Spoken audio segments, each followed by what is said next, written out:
میں اس موضوع سے متعلق جو پہلے میرے گزارش ہے چند سوالات ہے ساتھیوں سے تاکہ یہ جو موضوع ہے یہ ہمارے سمجھ میں آ جائیں۔ پہلی سوال تو یہ ہے کہ اقامت دین فرض ہے یا سنت ہے؟ اقامت دین فرض ہے یا سنت ہے؟ تو آپ میں سے مجھے میرا خیال میں اگر ووٹنگ کرائے تو زیادہ بہتر تاکہ مجھے اندازہ ہو جائے ساتھیوں کی کیا رائے ہے۔ اقامت دین فرض ہے یا سنت ہے؟ آپ جواب دیجئے نا۔ فرض ہے تو ٹھیک ہے۔ اصل یہی ہے نا جو چیز مجھے سمجھانا ہے، تو دیکھیں آپ لوگ اس کی تصدیق کرتے کہ یہ فرض ہیں۔ اب اگلا سوال یہ ہے کہ بیعت سنت ہے یا فرض ہے؟ بیعت سنت ہے یا فرض ہے؟ ہاں سنت ہے۔ تو اب مجھے یہ بتائیں کہ فرض کی اہمیت زیادہ ہے یا سنت کی اہمیت زیادہ ہے؟ فرض کی اہمیت زیادہ ہے۔ جیسے اس ساتھی نے مثال دی ہے کہ نماز فرض نماز کا وقت ہے اور تم جو ہے نا تلاوت شروع کریں، تو فرض کی اہمیت زیادہ ہے، تو لہٰذا اولیت جو ہے فرائض کو ہے، پھر واجبات کو ہے، پھر سنت کو ہے، پھر مستحبات کو ہے، اور پھر اگر مباحات کے درجے میں بھی کوئی کام ہے تو پھر آپ اس پر، یہ وہ کلیات اور قیود ہے کہ ہر ایک کے سمجھ میں ہے یہ چیز۔ اب یہاں جب آپ لوگوں نے ان تینوں سوالات کا جوابات بھی دیا اور اس کو مانتے بھی ہیں، تو یہاں پر جو سب سے زیادہ اشکال جو مجھے یہاں نظر آئے ساتھیوں کے نظر میں وہ بیعت کے حوالے سے ہیں۔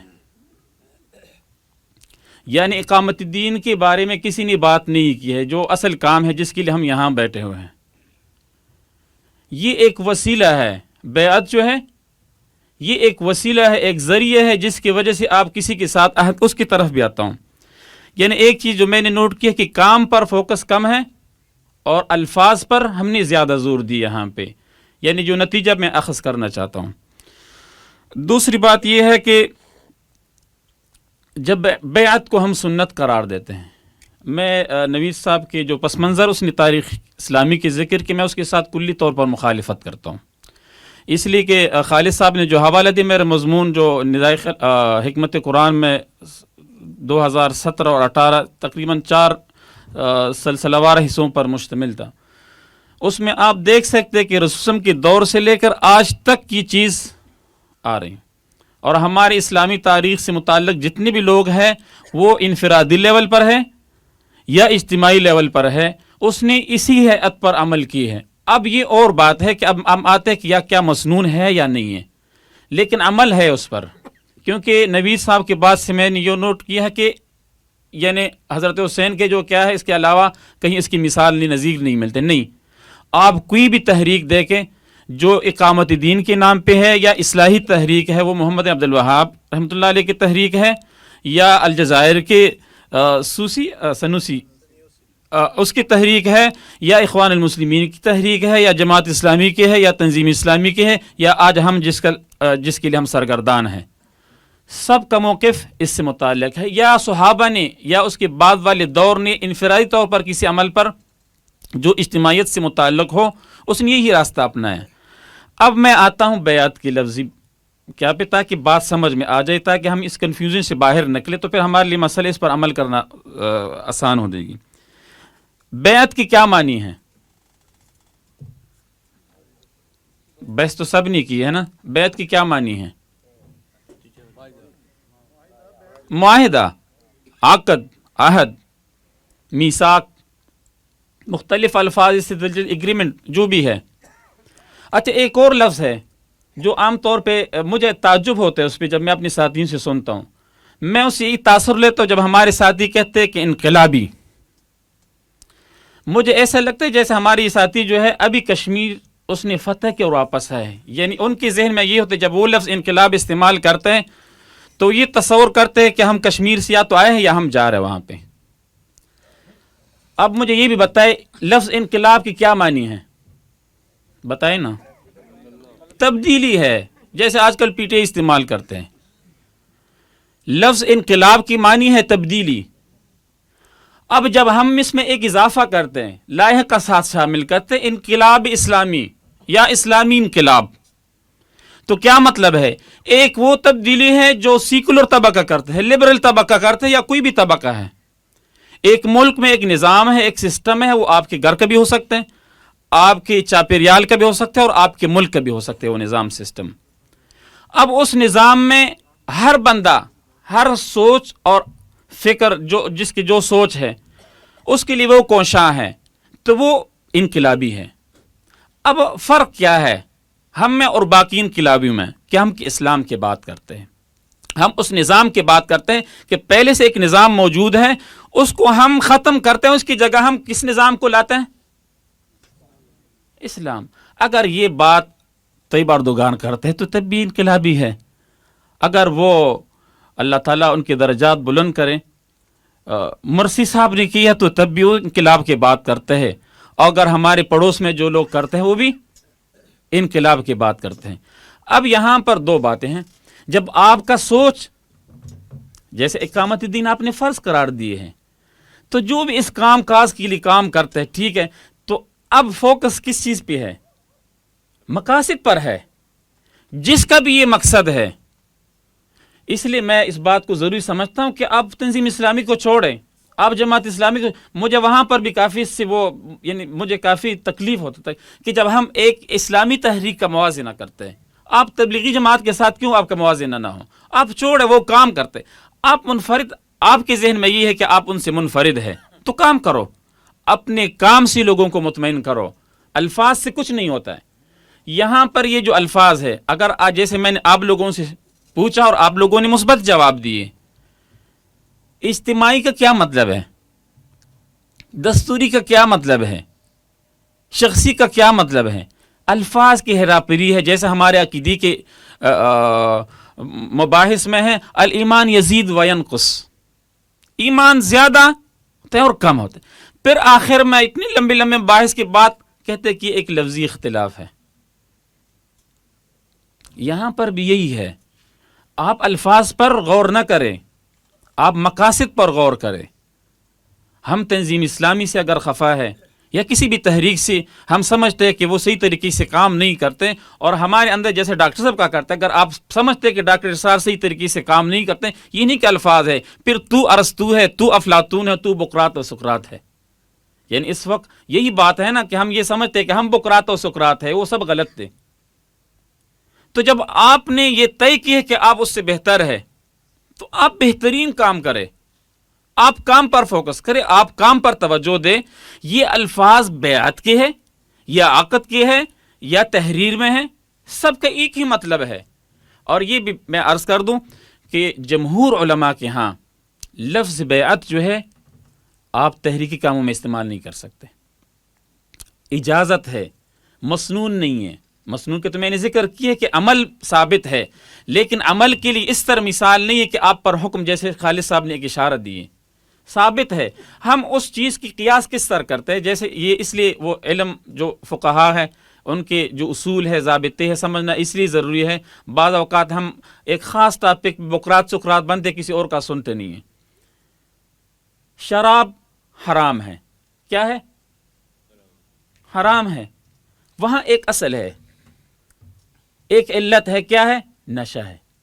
کیوں حرام ہے؟ نشہ ہے۔ اب علماء نے اس قاعدے کلی کو نکال کے جس چیز میں بھی نشہ ہے وہ کیا ہے؟ حرام ہے۔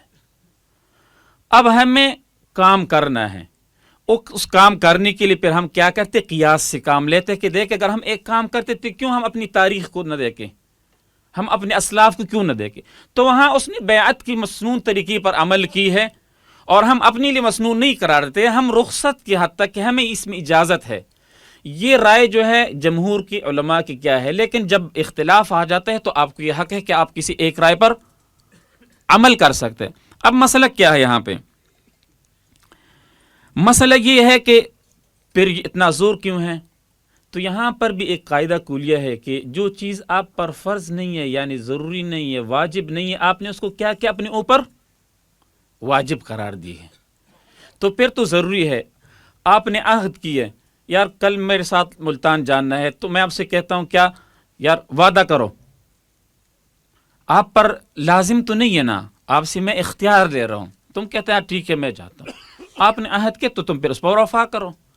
یہاں پر بیعت کے جو دو قسمیں، ایک ہے ریاست کے لیے، جب وہاں پر جب رسول کی مسنون اب وہ دلائل اور نصوص آپ دیکھتے ہیں، وہاں پر کیا ہے، صحابہ ایک ریاست کے لیے، ایک سٹیٹ کے لیے، وہاں ایک نظام، ایک سسٹم کے لیے رسول کے ہاتھ پر بیعت کرتے کہ وہاں بعد میں جو اوامر و نواہی ہے ہم آپ کے ساتھ ہیں اس پر، تو اس کیا ہے کہ وہ اس ریاست کا تحفظ کرے گا اور ہم ان کی پشتیبان ہوں گے۔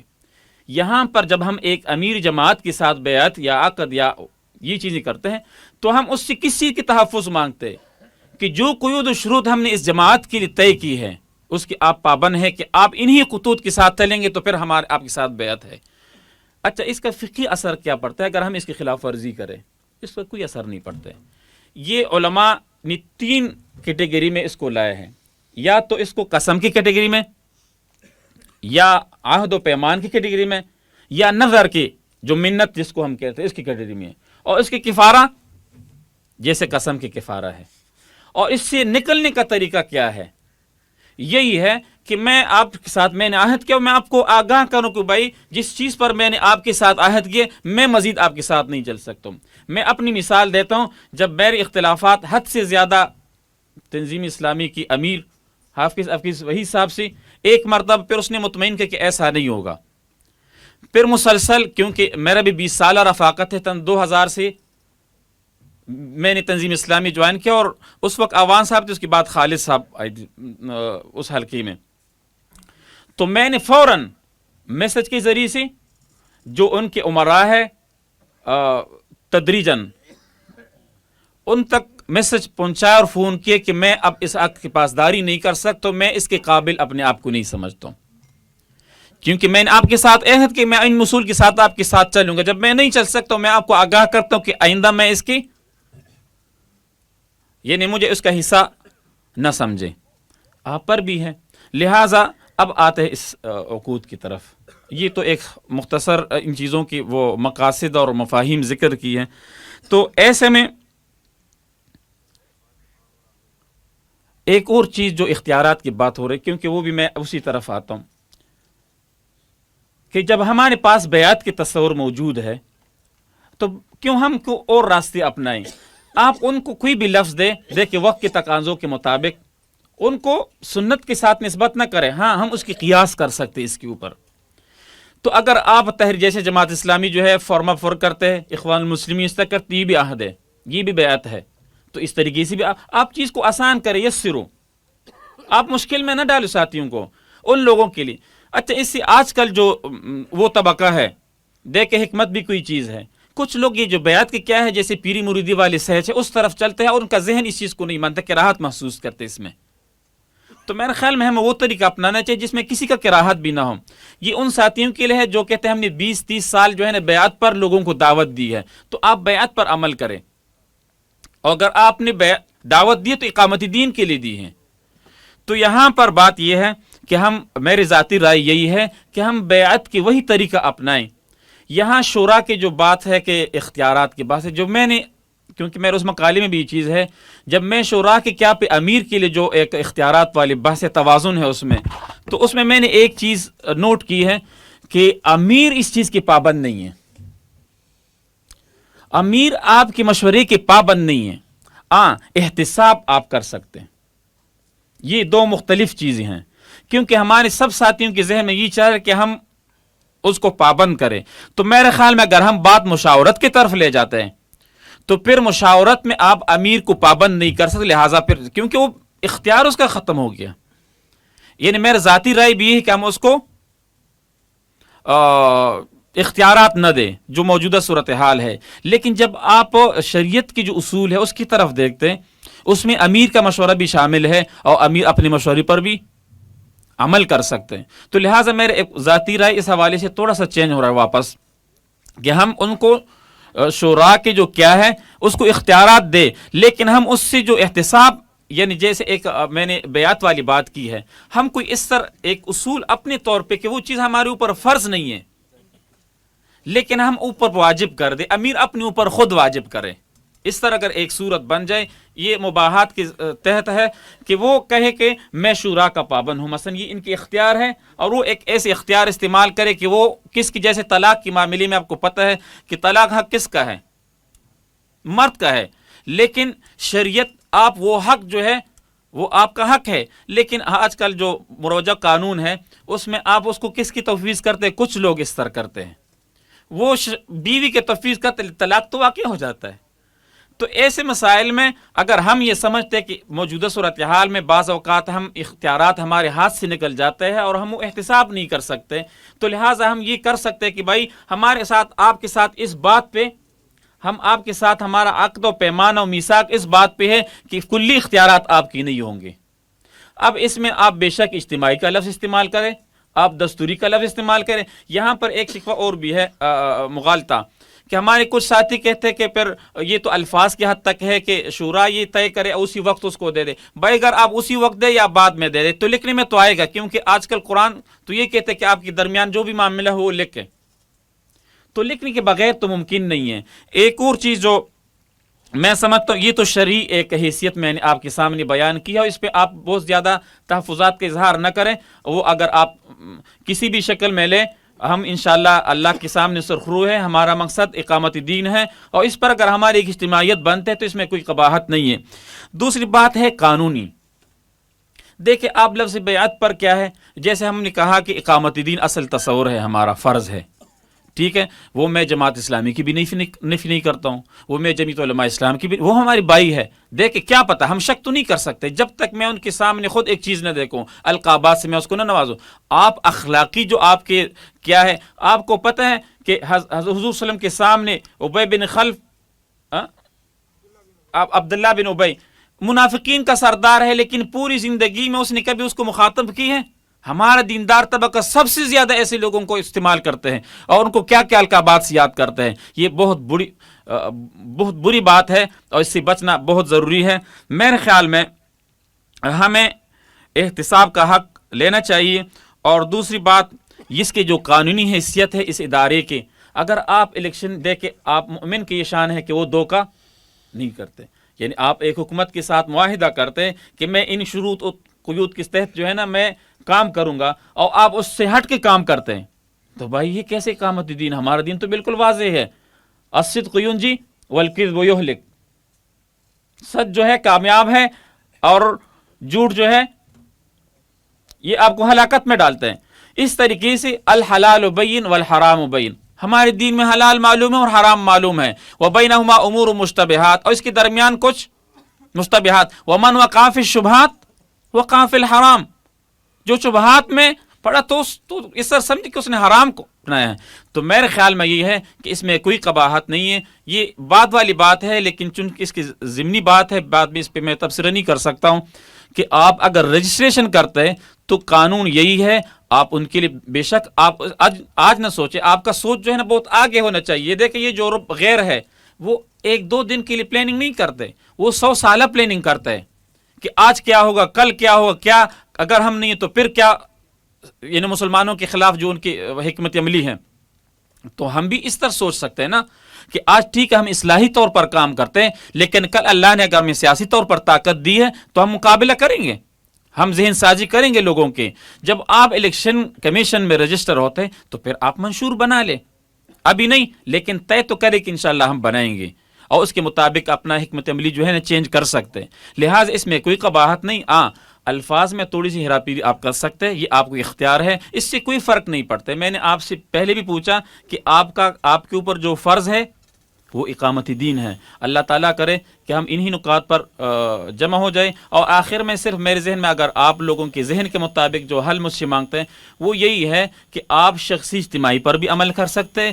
مطلب ایک ہی ہے، جب لکھتے ہیں تو یہ شخصی دستوری بنتا ہے، اس میں جو لوگوں کے سامنے جو آپ کے ذہن میں ایک الجھن ہے کہ لوگ کیا کہیں گے، ہم نے 30 سال سے یہ کی ہے، بھائی ان کو کہیے کہ ہم نے بیعت ہی پر عمل کرتے ہیں، بیعت کی مسنون بنیاد پر، جیسے آپ نے کہا مسنون بنیاد پر یا مباح کی بنیاد پر کرتے ہیں، ٹھیک ہے، تو اس میں آپ بیعت بھی لیں اور آپ دستور بھی بنائیں۔ اگر پھر بھی آپ کو الجھن ہے تو پھر اجتماعی کر دیں، قولاً آپ ان کو اختیارات تفویض کریں. اس کے علاوہ ہمارے پاس کوئی چارہ نہیں ہے.